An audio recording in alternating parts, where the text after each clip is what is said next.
ಹಕ್ಕಿಗಾಗಿ is now part of serious world cinema conversation. ನಮ್ಮ ಆಪ್ತ ಸ್ನೇಹಿತರಾಗಿರ್ತಕ್ಕಂಥ ಶ್ರೀ ಗಾರ್ಗಿ ಕರೇಹಕ್ಲು ಅವರ ನಿರ್ದೇಶನದಲ್ಲಿ ಪರಿ ಪ್ರೊಡಕ್ಷನ್ ನಲ್ಲಿ ಬಂದಿರತಕ್ಕಂತಹ ನಮ್ಮ ಹಕ್ಕಿಗಾಗಿ ಸಿನಿಮಾಗೆ ಈ ರೀಸೆಂಟ್ ಆಗಿ ನೆಟ್ ಪ್ಯಾಕ್ ಜೂರಿ ಅವಾರ್ಡ್ ಸಿಕ್ತು ಬೆಂಗಳೂರು ಇಂಟರ್ನ್ಯಾಷನಲ್ ಫಿಲ್ಮ್ ಫೆಸ್ಟಿವಲ್ 17 ನಲ್ಲಿ. ತುಂಬಾ ಜನ ನಾನು ಕೇಳ್ತಾ ಇದಾರೆ ಈ ನೆಟ್ ಪ್ಯಾಕ್ ಜೂರಿ ಅವಾರ್ಡ್ ಅಂದ್ರೆ ಏನು ಅಂತ ಹೇಳ್ಬಿಟ್ಟು. ನಾನು ನಮ್ಮ ಡೈರೆಕ್ಟರ್ ಕೇಳಿದೆ, ಅವರು ಅದೇ ನಾವು ಸಿನಿಮಾ ಚೆನ್ನಾಗಿ ಮಾಡಿದೀವಿ ಅದಕ್ಕೊಂದು ಅವಾರ್ಡ್ ಕೊಟ್ಟಿದ್ದಾರೆ ಅಂತ ಹೇಳಿದ್ರು. ಈಗ ನಾನು ನಿಮ್ಗೆ ನೆಟ್ ಪ್ಯಾಕ್ ಜೂರಿ ಅವಾರ್ಡ್ ಅಂದ್ರೆ ಏನು ಅಂತ ಹೇಳ್ತೀನಿ ಕೇಳಿ. ನೆಟ್ ಪ್ಯಾಕ್ ಇದನ್ನ ಎಲಾಬ್ರೇಟ್ ಮಾಡಿದಾಗ network for the promotion of Asian cinemas ಅಂತ ಹೇಳ್ಬಿಟ್ಟು ಆಗುತ್ತೆ.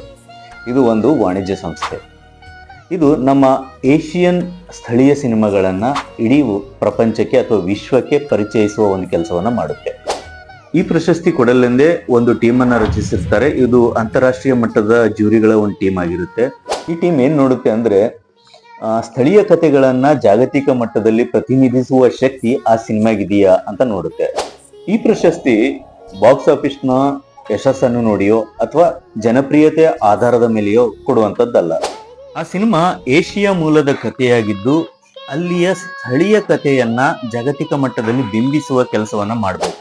ಅಲ್ಲದೆ ಈ ಸಿನಿಮಾ ಏಷ್ಯಾದಲ್ಲಿ ನಡೆಯುವ ಹೆಸರಾಂತ ಫಿಲ್ಮ್ ಫೆಸ್ಟಿವಲ್ಗಳಲ್ಲಿ ನೇರವಾಗಿ ಪ್ರವೇಶ ಪಡೆಯುವ ಸಂಭಾವನೆಗಳನ್ನ ಜಾಸ್ತಿಯಾಗಿ ಹೊಂದಿರುತ್ತದೆ.